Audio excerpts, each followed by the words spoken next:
All right. Welcome to round 1 of the Titanium Challenge. This is August. And, in case you didn't know any better, this is YouTube.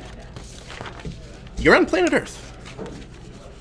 You stumbled onto a Magic the Gathering video. Thank you for doing that. We're glad to have you. We have, in our feature match area for the month of August, round 1, on your right, Ben Cohen. And on your left, his opponent, Francisco Vargas. I think I'm saying that right. I think I got the necessary accent. So, Ben is something really spicy. Ben's playing an awesome deck, a deck that I really, really enjoy the concept of because I played it a lot in Standard. He's playing Blue White Monument. Oketra's Monument, the Amonkhet Uncommon. So that's sweet. He's trying to flood the board. He's got like white main lions and things like that to flood the board, spell quellers. Just all kinds of spiciness. And Hallowed Fountain, obviously, his best land, is starting the Serum Visions.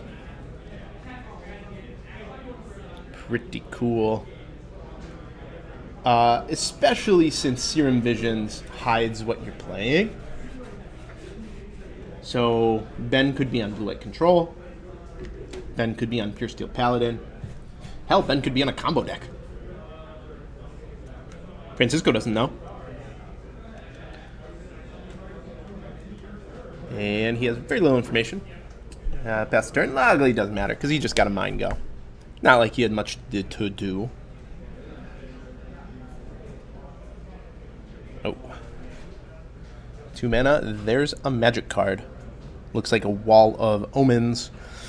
Sorry about the glare. We're going to get that fixed between round 1 and 2. So when you see the next video on this playlist, the glare should not be there. If it is, I'm a liar.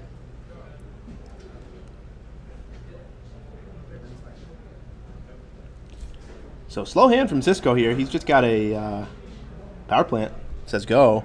Where Ben has a Raven Inspector and another Wall of Omens. He is dirtling. Dirtle. So Francisco, Cavern of Souls and Eldrazi.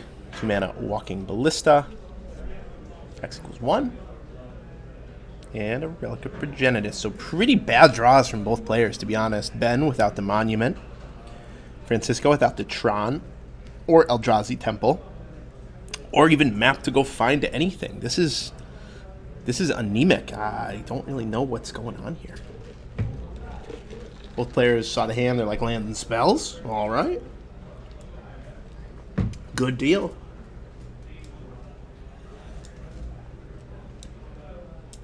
Three mana. Ooh, Reflector Mage. That's a good Magic card. That card is banned in Standard. It's so good.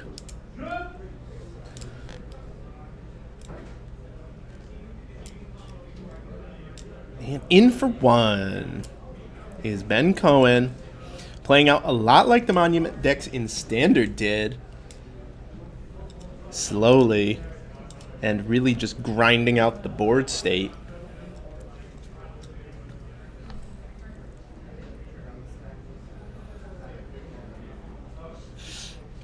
So Thought-Knot's here is met with a Path, the trigger on the stack.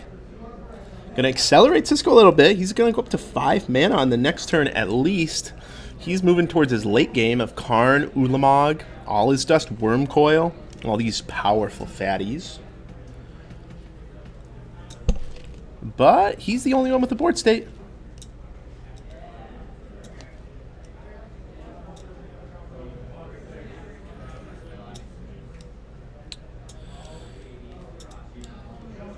Thought-Knot Seer trigger resolves.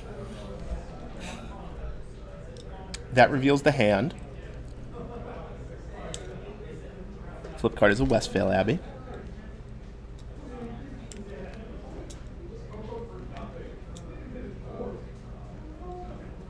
Again, really sorry about that glare. That's stopping both me and you from seeing what's in this hand. If I had to guess, I'd say it's a Thraben Inspector and a Squadron Hawk.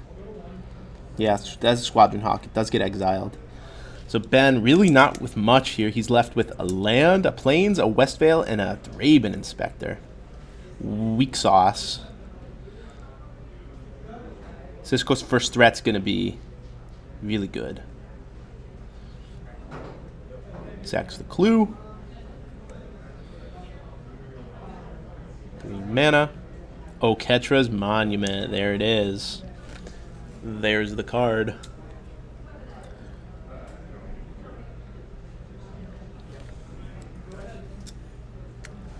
Doesn't seem like all that much on its surface, right? Your white creatures cost 1 less. You get a 1/1. You look at it, you think, oh, well, how many creatures is he really going to cast? Is he going to cast 3 creatures? 2 creatures? No. In practice, when you put Oketra's Monument in your deck, you have ways of looping. You have ways of generating huge value. Aviary Mechanic is the one I loved. Gets a strict upgrade in White Mane Lion. The mechanic 2 for 2/2 could bounce any other permanent when it comes in. White Mane Lion, you can bounce itself. So, and has flash. So from an empty board state, you can play a monument and just generate like 10 creatures over 2 turns.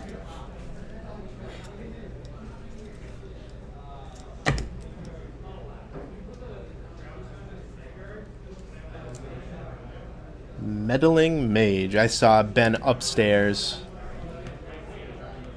with Meddling Mage trying to buy it. Didn't want anyone to hear what he was buying. The spicy technology. I ask him what he's playing. He leans over to me. He whispers in my ear, White Blue Monument. Needless to say, I was pretty excited. Because look at this board. Look at it. I don't even know what's going on, but I know there are a lot of creatures. I know that's ridiculous. I know there are a lot of creatures. I know none of them can attack past a Germ token. I have to assume that Meddling Mage named either something like Batterskull or All Is Dust. Gonna try and find out for y'all.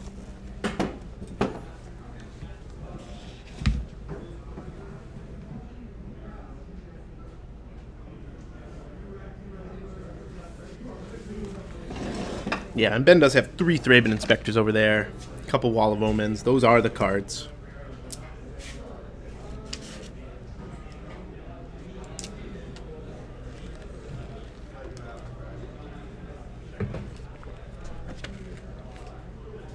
Aha! Finally! Here's the Eldrazi Tron. 7 mana. Francisco still with a ton of cards in hand. So, Karn is good. Endbringer is bomb. The crazy part about this is any one of Francisco's threats trumps Ben's entire board. It's crazy. Ben has to go wide, as the kids say, with something like a White Mane Lion to get infinite creatures, effectively infinite. 1/1/1 Vigilance for every white mana source he has, which right now is 6.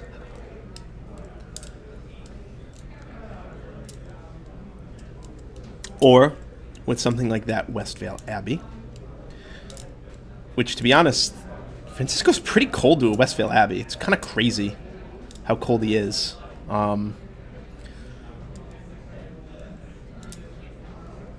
All his fat creatures that are supposed to trump everything in the format don't trump a 9/7 Ormendal the Profane Prince. 9/7 Indestructible Flying Haste. Lifelink, of course.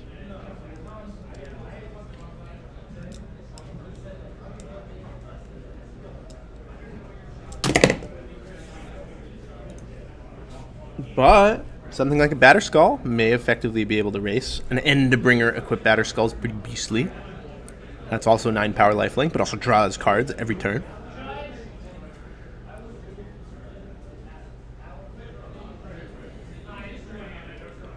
A Wormcoil Engine in conjunction, pretty good.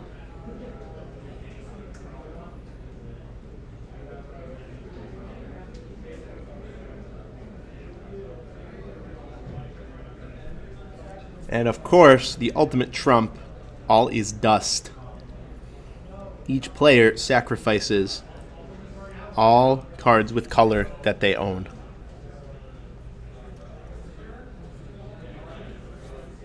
Cards of color. Always an oppressed type. I believe the movie Detroit is about that. Magic cards of color. So here we see the Tron deck doing its thing, being so powerful. Deploying Chalice to lock out all the cheap cards that everyone puts in their deck. Endbringer starts taking out the army for free. Walking Ballista threatens to grow huge. The Meddling Mage on all his dust just doesn't matter that much here. Endbringer is such inevitability. I'll forego a pun about its name, but it's true.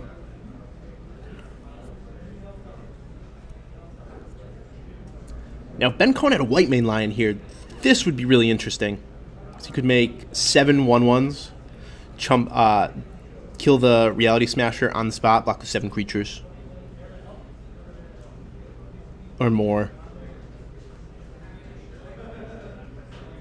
But it's pretty clear Ben doesn't have a white main lion.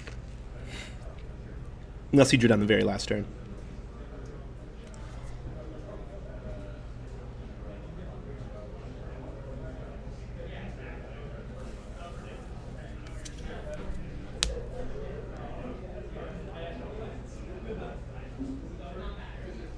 Ben in a tight spot. If he knew that Francisco was on Eldrazi Tron, he might have mulled this hand. Gone to look for something more powerful.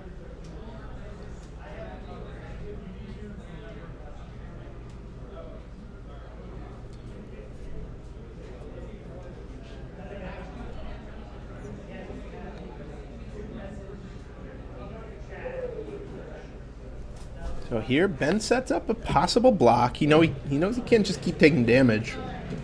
Then Endbringer threatens to finish off 2 at a time. He can't go to 7.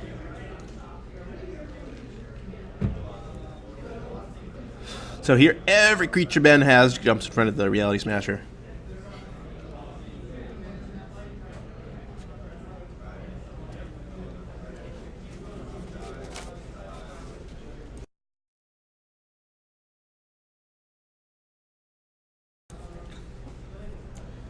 And damage is resolved. Meddling Mage dies. Reflector Mage dies. And Ben Cohen falls to 8. He takes the Batterskull hit. Francisco gains 4. He will be at 28. Endbringer pings in preparation for the untap. Walking Ballista comes into play. And this has got to be pretty close to game. Ben Cohen at 7 life, 6 damage on the field. He has to draw something really sick, or he has to transform Westvale Abbey right now.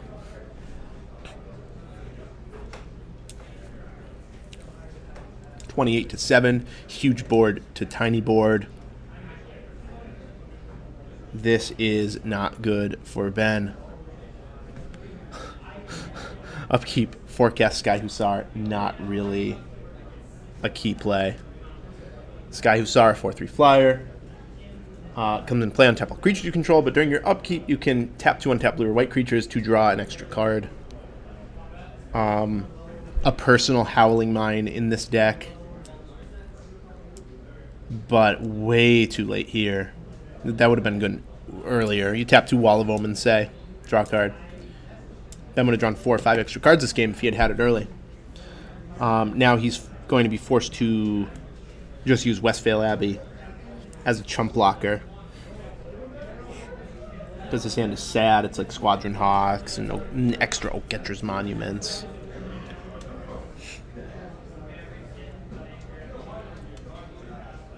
Cisco draws an extra card.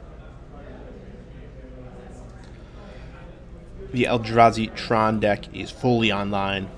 And wow, another Chalice. You could put that on 2.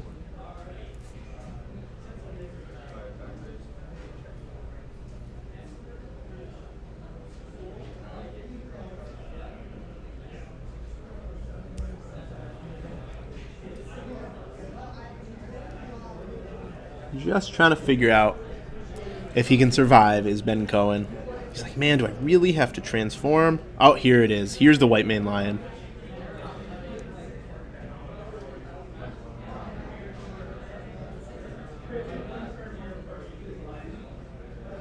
Huh? Is that Chalice on 2 and I don't know it? It must be. Because I know that look Francisco gave his opponent. That's the look of, dude, you dumb? That card's countered. So yeah, I guess Chalice is on 2. White Mane Lion's countered.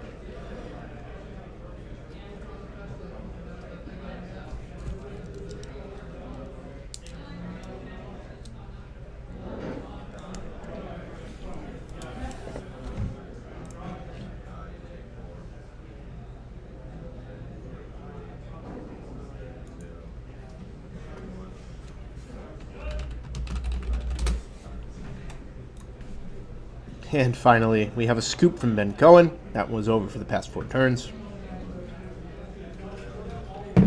Probably a tough matchup for him. Not sure how many copies of Dawn Till Dusk he has in his hand. Rather, his deck.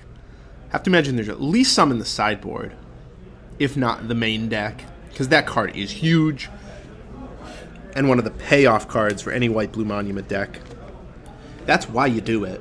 In addition to Monument, White Mane Lion tricks, Monument, Squadron Hawk tricks, those are good and all. But Dusk Dawn, Dusk killing every creature your opponents have usually. And Dawn bringing back every creature you have from the graveyard, all the Meddling Mages and Reflector Mages, all the White Mane Lions, the Thraben Inspectors, the Wall of Omens, every card. 5 mana seems like a lot of mana, but in practice, it's really not.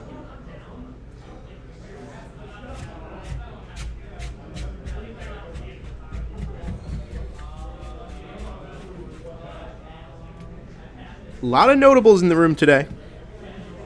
Just shy of 70 people at TJ Collectibles. Very happy with that number. Lots of PPTQs going on today. Heat of the Summer, Boston Comic-Con. It's a great number of players. And this series is only growing from here. There's no doubt about that. Month after month is either more players or the same number with competing events going on. Is pretty exciting to see. Prize pool already been increased to $1,600. Tom Shea, of course, open to increasing it more if we continue to have high attendance. He's spoken to me about that. So, you know, if you're thinking, should I come down? The value really isn't there for a 1K with 60 people. Well, look, he just increased the prizes to $1,600. If the attendance was so good, he'll increase it again if the attendance keeps going up. There is great value in these tournaments, especially if you can win one of them, qualify for the Titanium Finals, an invitation event that is going to take place every year, qualifying the winners of these monthly tournaments at TJ Collectibles, as well as first and second place at the Plus weekends that take place every 2 or 3 months.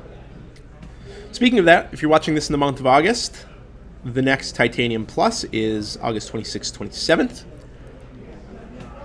$5,000 guaranteed. $10,000, excuse me, if we get 400 or more players. So that's going to be a big event. Definitely check it out if you want to play some high-level Modern.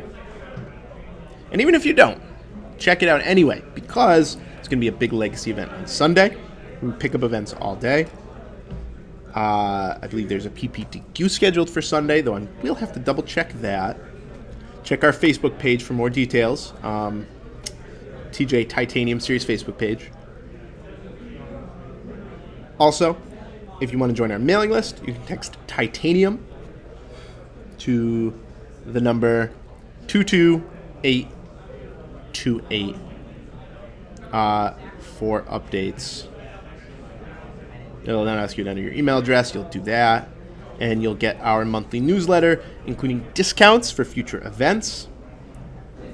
That's the big one. But also, a few words from Tom, and I write blurbs about our tournaments too, about the local metagame, maybe with some good sideboard choices for you for the next events. So in case you didn't come to the August Titanium event, I'm going to give you the breakdown of what was overrepresented, what was underrepresented, so you can pick a good metagame choice, good sideboarding choice.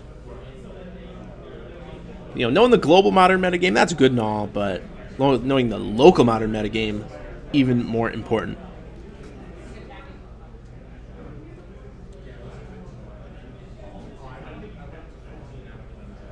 So, here we are, game 2. Much better draw from Francisco already. Actually doing something on the first 2 turns. It's kind of amazing he won, because doing nothing on the first 2 turns in Modern, not a good situation.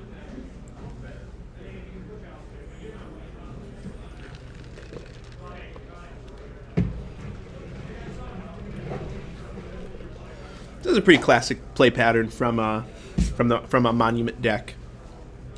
It kind of bides its time on turns 1 and 2. It would prefer to play nothing at all. But like I just said, it's kind of a nightmare to do that in Modern. That's why you play cards like Thraben Inspector. Gives you a turn 1 and 2 turn play. And by far the best play in the standard version of Monument. And turn 2 Wall of Omens as well. But Ben has neither. 3 mana though. Slam, Dunk, Monument.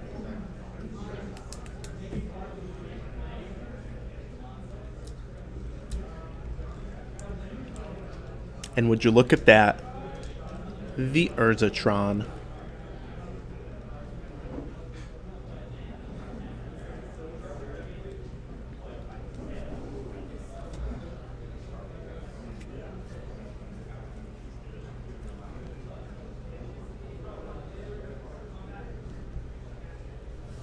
Three mana, a Walking Ballista. Hell of a magic card, a Walking Ballista. But now Ben gets to do his thing. He says, Reflector Mage, trigger Monument.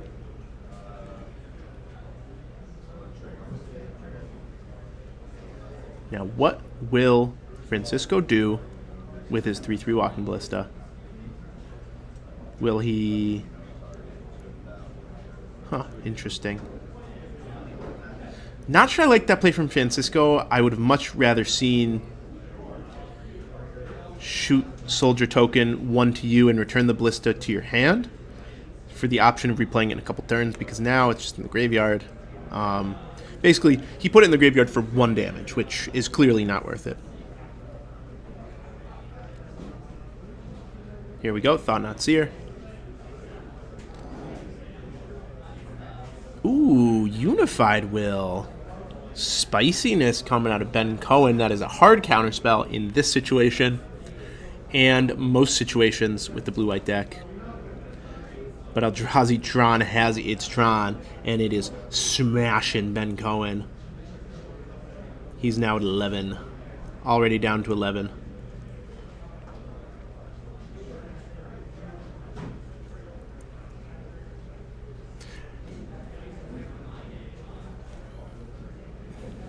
Now, what can he do with 6 mana?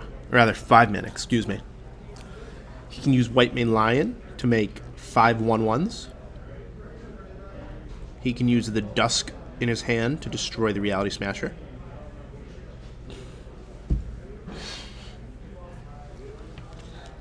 But not the best use of it. I mean, just getting 1 card, not ideal. He can use the White Mane Lion in his hand instead to just buy a ton of time versus the Smasher. Also is holding up Spell Queller. And this is really dangerous because he's going to 6 life here. What if Francisco just has another Walking Ballista?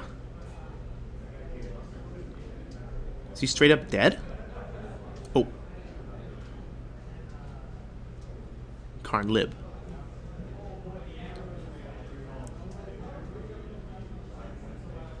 Resolves. Ben has used his 1 counterspell.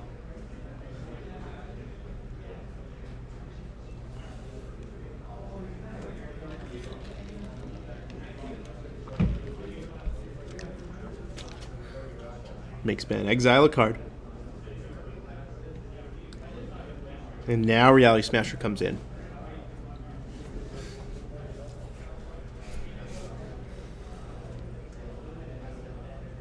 Oh, and that basic island is really awkward. I just noticed the basic island in play from Ben Cohen. Pretty much the worst. Having colorless lands in the Monument deck is really just the worst sometimes.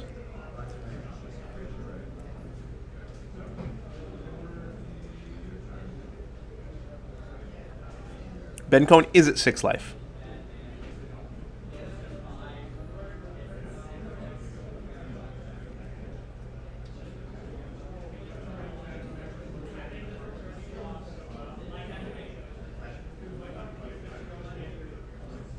I believe he's at 5 life now.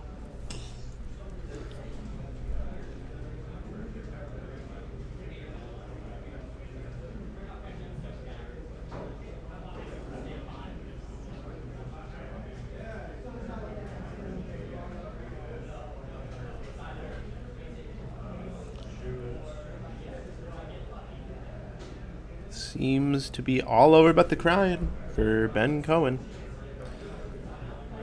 No? Okay, he has a little more life in Reflector Mage. At 4 life is Ben Cohen. And here we go. There it is. Dusk Dawn. Karn will take some beats here. Karn will take 6 damage. Still at pretty healthy 4 loyalty, though. Ben, though, empty-handed. So Karn's plus will not net a card. And if Cisco has nothing here, stone nothing, only the Walking Ballista, well, maybe Ben has a chance. But at 4 life, he's just dead to a resolved Walking Ballista.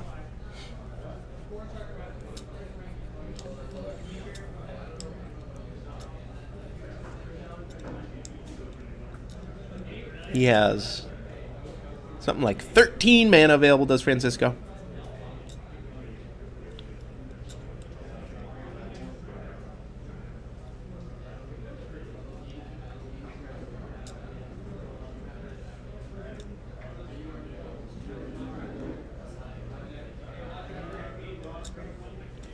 Ben hits Francisco for 5, brings him to 13.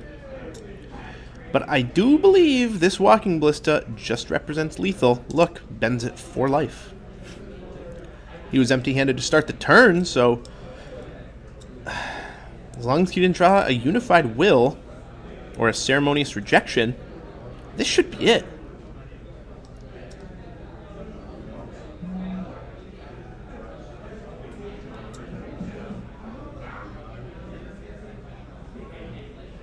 There it is. There's the handshake from Ben Cohen. Walking Ballista pretty damn good against the Monument deck. Same in Standard as it is in Modern. One of the hardest cards to beat for a deck focused on 1/1 tokens. In Standard, I sometimes lost to Ballista Winding Constrictor.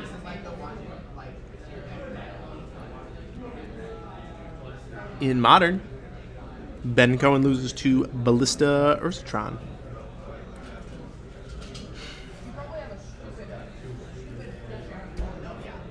Not much he could have done there.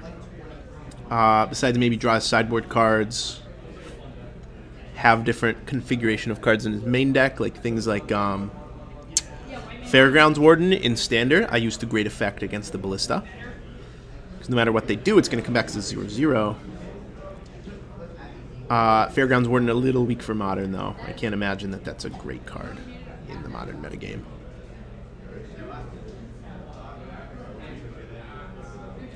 So Ben Cohen falls to 0-1. He's not out of it, though. This deck is great and highly matchup dependent. I'd have to add that because, as we see there, Eldrazi Tron deck pretty hard for the mid-range white deck to beat. Same as it ever was.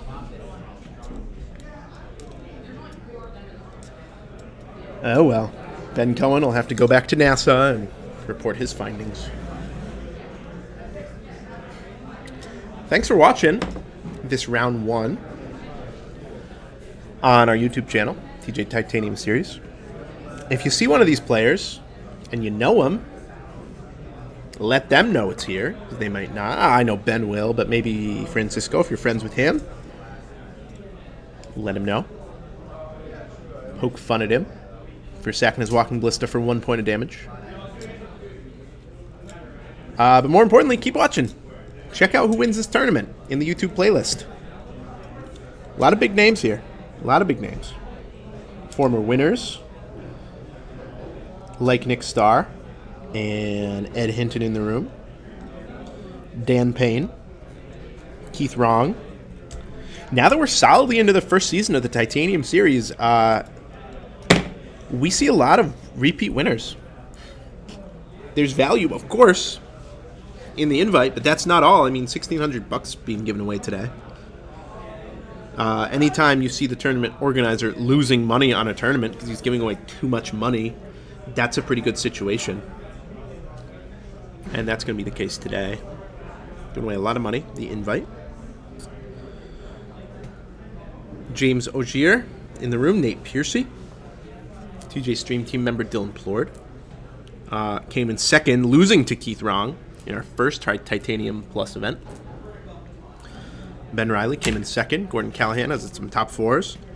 Very quickly making some Titanium celebrities, some Titanium regulars who consistently do well in these events.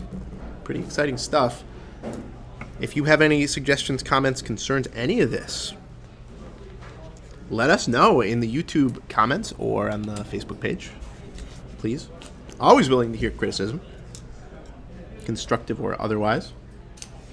But yeah, until next time, keep this YouTube playlist rolling, and thanks for watching.